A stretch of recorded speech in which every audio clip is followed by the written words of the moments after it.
Chez Vinci, il y a 4 grosses marques. Il y a Actemium, Oui. Omexom, Citeos, Axians et Vinci Facilities, 5 pardon. Donc moi je travaille pour Actemium, donc Monsieur je suis Clément Roussel. Clément Roussel. Je suis avec Clément Roussel à Vivatech ce 24 mai et je lui pose des questions parce que je vois devant moi un grand bras articulé.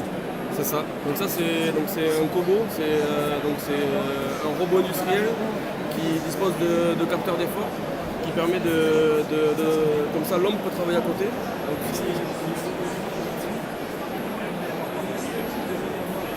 Donc, donc en fait dès que l'homme va le toucher, donc là, il faut que le cycle redémarre, mais dès que l'homme va le toucher, en fait il va s'arrêter. Il détecte les efforts et il va s'arrêter de travailler.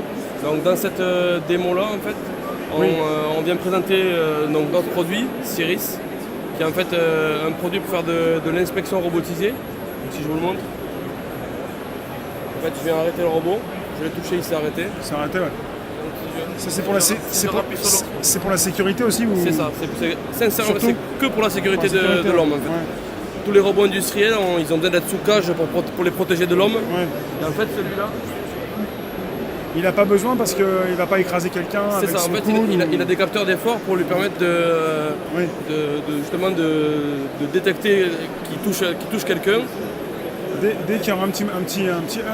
Voilà, c'est ça. Donc là, en fait, après, il y a des niveaux de sensibilité à programmer, mais on peut être plus ou moins sensible. Il y a quand même une limite pour. Donc il y a encore beaucoup de robots dans des entreprises, enfin dans des industries, des robots sous cage, vous me dites. C'est ça. Parce qu'ils sont dangereux. C'est très dangereux. En fait, très lourd.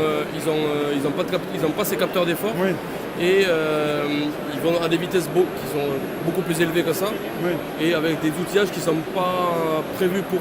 Donc là, on est dans un outillage qui est arrondi, qui est travaillé pour éviter d'avoir des éléments tranchants. Si on vient toucher quelqu'un, même avec le capteur, même avec l'outillage, on ne va pas le blesser. Parce que là, l'outillage, il serait au bout, normalement il est au bout, là, au bout du bras. C'est ça. Donc là, on voit l'outillage. c'est un laser ou... L'outillage, en fait, ça, il y a deux caméras 2D et une caméra 3D. D'accord. Je vais le faire redémarrer. De toute façon, une caméra, c'est pas forcément très dangereux. Non, mais par exemple, le tour de la caméra Oui. peut être, par exemple, là-dessous, si on enlève le capot de dessous, on a un ordinateur Oui. qui a des ailettes pour diffuser la chaleur. Oui. Donc par exemple, si on n'avait pas mis le capot arrondi, on a des ailettes qui sont tranchantes. Ça peut être dangereux. Ouais. Donc ça peut être dangereux. Donc en fait, le but, c'est d'harmoniser le plus la forme du capteur, la forme de tout, pour... De toute façon, vous travaillez avec différents types de robots alors. Oui, donc... Pas simplement des robots caméras. Non, là c'est nous qui avons. En fait, là c'est nous qui avons. C'est l'exemple. Là c'est un outillage où c'est nous qui avons monté la caméra dessus. D'accord, vous avez monté la caméra. Voilà. Donc après les robots, donc il n'y a que le bras robotisé et nous après on y monte ce qu'on veut au bout. Voilà. Donc là dans ce cas précis, le but c'est de faire de l'inspection robotisée. Donc on a mis un outillage où il y a des caméras au bout pour pouvoir contrôler la pièce. Donc le but là c'est on part vraiment de la CAO du client qu'on vient intégrer dans un logiciel. Oui. Dans ce logiciel, en fait, on vient sélectionner toutes les pièces qu'on veut contrôler. On leur applique une classe de contrôle. Donc les classes de contrôle qu'on peut retrouver là, donc il y a du contrôle géométrique, du contrôle de couleur, de la reconnaissance d'OCR, donc de la reconnaissance de texte. Oui. Donc on vient appliquer toutes ces classes de contrôle sur chaque pièce. Et ensuite, on vient dans le logiciel lancer toutes les simulations. Ça évite, en fait, on n'a pas besoin de faire de programmation du robot, c'est le logiciel qui s'en occupe. On vient ensuite tester, on vient faire le contrôle avec le bras robotisé. Oui. Ça nous sort un rapport de contrôle où on vient avoir sur chaque pièce l'état que le système lui a appliqué, avec une photo qui a été prise durant le contrôle.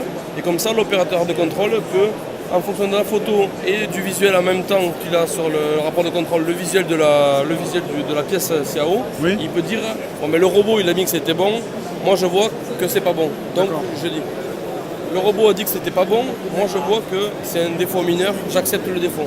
Ouais. Donc ça permet de faire aujourd'hui sur les lignes d'assemblage aéro,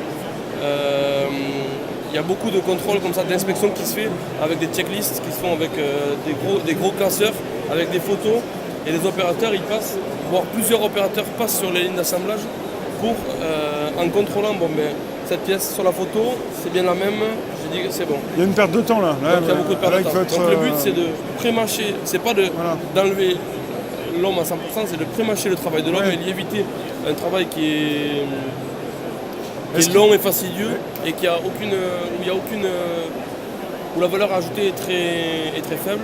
Ouais. Et en fait sur un système comme ça, en fait, on vient pré-mâcher le travail à l'opérateur de contrôle. Ouais. Et ensuite, avec son rapport de contrôle et vraiment son savoir-faire à lui, il est capable de dire bon, mais le robot il a mis ça, je vois la photo, je dis moi c'est bon, je valide, c'est très bon.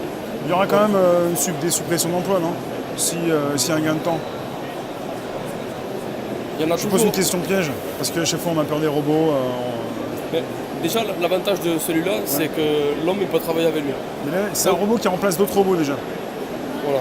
Aussi. Déjà, et ensuite, avec un système comme ça, on ne peut pas travailler, on peut pas supprimer 100%, on peut pas contrôler 100% des pièces. Oui. Donc il y aura forcément toujours, Toujours de l'homme à un côté. être humain qui peut se spécialiser avec ses nouveaux outils. Toujours. C'est ça. Ouais. C'est ça. Voilà, donc là on est sur une gamme avec plusieurs robots possibles, toujours sur de la cobotique pour pouvoir avoir l'homme qui travaille à côté. Ouais. Donc là, celui qu'on voit, c'est un robot flexible. Donc c'est un robot où en fait l'opérateur il peut le déplacer manuellement, il est sur roulette. Et après on peut le monter. En fait les roulettes elles ont des pieds intégrés, comme on voit là. Donc en fait elle a 4 pieds intégrés et les roulettes dès qu'on arrive sur le poste, on vient clipper toutes ces roulettes, ça le monte légèrement sur des pieds. Et donc voilà. Après on a un robot qui est 100% autonome, comme on voit là. Donc en fait c'est un AGV qui embarque un robot avec 2 axes, donc une translation et une rotation. C'est quoi un AGV? Un AGV c'est Autonomous Guide Vehicle en anglais. oui. Donc C'est la base. c'est un véhicule autonome Oui. qui est. Donc en fait lui il va pouvoir se déplacer par exemple sur des grosses pièces, il va pouvoir se déplacer autour. Oui. Ou il va pouvoir être carrément autonome dans un atelier et pouvoir se déplacer entre par exemple 2 pièces à contrôler. Voilà pour le système global. Merci Clément. Merci. C'est plaisir pour les explications. Très clair. Très intéressant.